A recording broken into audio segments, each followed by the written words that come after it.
দুইটা সরকার তো দেখলাম, এই দুই সরকারের আমলেই বঞ্চনার শিকার হয়েছি, হুমকির শিকার হয়েছি। বিএনপির আমলে বলা হয়েছে আমি হলাম আওয়ামী লীগের আমল তো যা হয়েছে আপনারা দেখেছেন। এবং আমার ব্যক্তিগতভাবে বঞ্চিত হয়েছে, আমার পরিবার বঞ্চিত হয়েছে।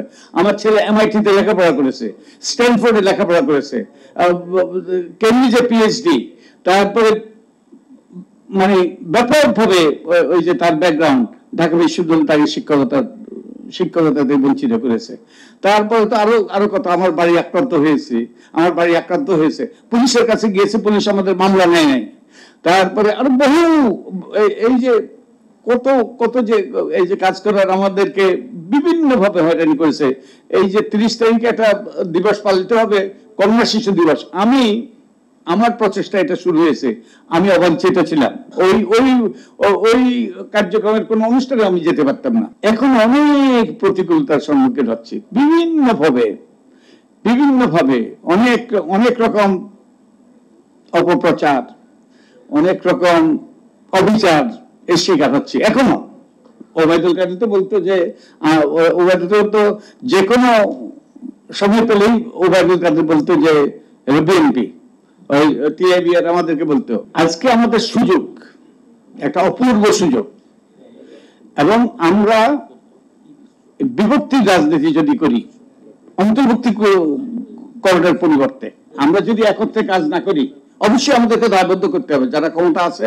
এবং ক্ষমতার ব্যাপারে আমি আর একটা কথা বলবো, আমরা যদি বিভক্তির রাজনীতি করি, আমরা ওই যে কে যেন একজন বলছিল, ওই যে রোমিও বলছিল, আমরা একে অপরকে ব্যবহার করে অন্যের বিরুদ্ধে আমরা টেনে নামানোর যে প্রচেষ্টা, এই প্রচেষ্টার থেকে যদি উঠতে না পারি, তাহলে কিন্তু আমাদের এই সম্ভাবনাও কিন্তু বাস্তবে রূপায়িত হবে না।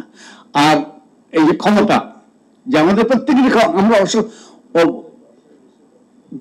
অফুরন্ত ক্ষমতার অধিকারী, এবং এরপরে আমাদের সাথে আরো কিছু ক্ষমতা, ব্যক্তিগতভাবে অন্তর্নিহিত ক্ষমতা আমাদের আছে।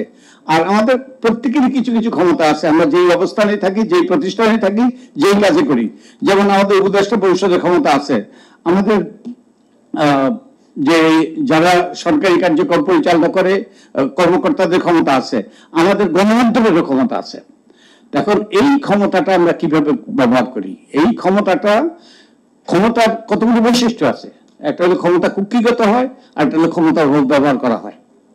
এবং এই ক্ষমতা ব্যবহার করা কিন্তু অত্যন্ত গুরুত্বপূর্ণ, এবং এই ক্ষমতা যাতে অপব্যবহার না হয় তার জন্য নজরদারিত্বের কাঠামো থাকতে হবে, চেকস এন্ড ব্যালেন্স থাকতে হবে। হাসিনা দামে হয়েছে কিভাবে? হ্যাঁ, তার চেকস এন্ড ব্যালেন্স ভেঙে গিয়েছে, কিন্তু যে নৈতিকতা বোধের অভাব, ঠিক তেমনি ভাবে আমরা যদি নৈতিকতা বোধ ব্যবহার না করি, তাহলে কিন্তু আমাদের যে ক্ষমতা আছে সেই ক্ষমতারও অপব্যবহার হবে, আমার যেই ক্ষমতাই থাকুক না কেন। এবং তাই এটা অত্যন্ত গুরুত্বপূর্ণ আমরা যে নৈতিকতা ব্যবহার করি, যাতে আমরাও দানবে পরিণত না হই।